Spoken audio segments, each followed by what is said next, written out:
This is from a 16-year-old girl, and she says, "I've never felt pretty. I can't even look at myself in the mirror or even pictures without breaking down crying.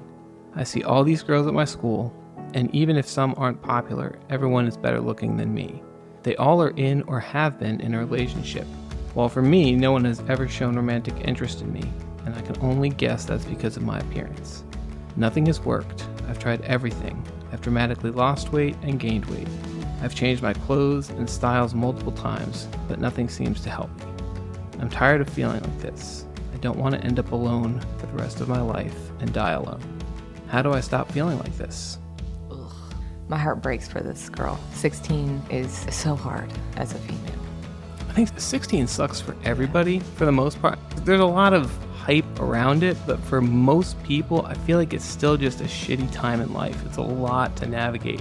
And I do agree that for women in particular, when it comes to looks and aesthetics, there's so much more pressure on women. I think guys feel it too, but there's less of a stigma attached to being a single guy than being a single girl. And that's completely unfair and ridiculous that there is a double standard. Well, there's a shit ton of double standards Yes, between men and yes. women. I know. I'm saying all this with my tail between my legs already because I know there's no way to defend it. I guarantee that she sees herself in a much darker light than her peers do. We're all our own worst critics, and we all have insecurities that we magnify.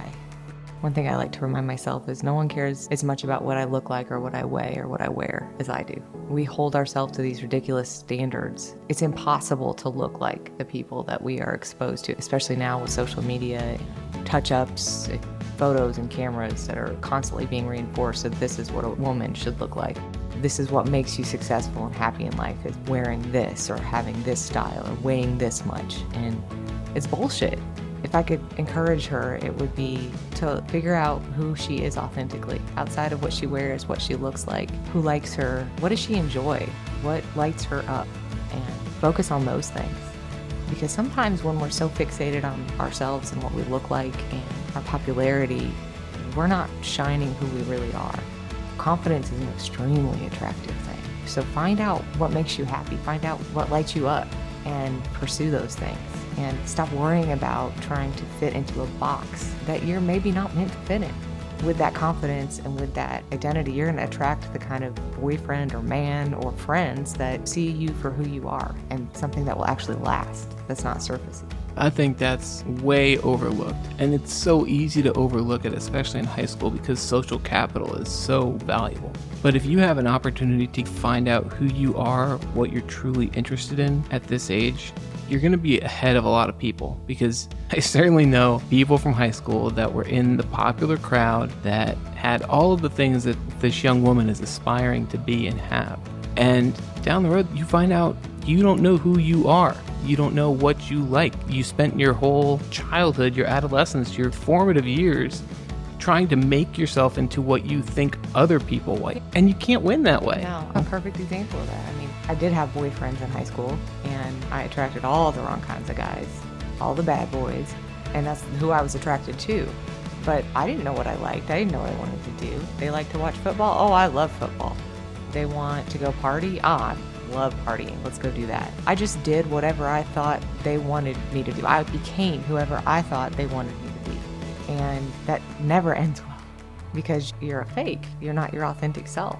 And that might be a lot to ask a 16-year-old to really dive into, but I don't think it's impossible. And if I could go back to 16-year-old me, if I could go back and change some of the things that I told myself or some of the things that I thought were important at that age, you don't need a man. You don't need to have the newest clothes or be in style. You don't need a big group of friends. You don't need to be afraid of missing out. If you like to sit at home and read books on the weekend, do that. If you like to play chess, do that. Whatever it may be. You're going to attract people that are good for you because they recognize who you truly are. Yeah, if you are out doing what you love, that's where you're going to meet other people who are also doing that thing. And at a certain point, high school is such a small pool if you really think about it. I don't care if you're going to the biggest high school in the country. When you step out of high school and you go off to college or you go get a job, you can move somewhere else. The world is so big If you think about all of your opportunity being exclusively in that high school pool, that's like trying to pick a water molecule out of a raindrop versus the ocean. It's that big once you get out of high school. Yeah.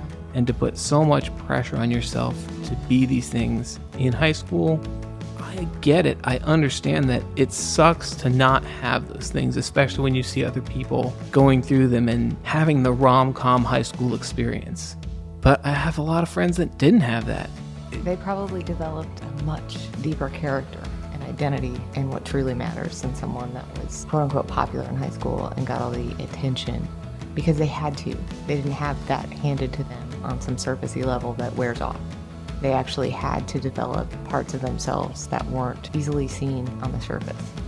I think that those make for some of the most interesting women, the most confident women, the most powerful women. And I envy those women. I see those women and it's very amazing. And if I could tell this girl anything, it would be that you are unique. There's no one like you. You are made just like you are for a reason. And you are lovely and lovable and you are loved. And this too shall pass.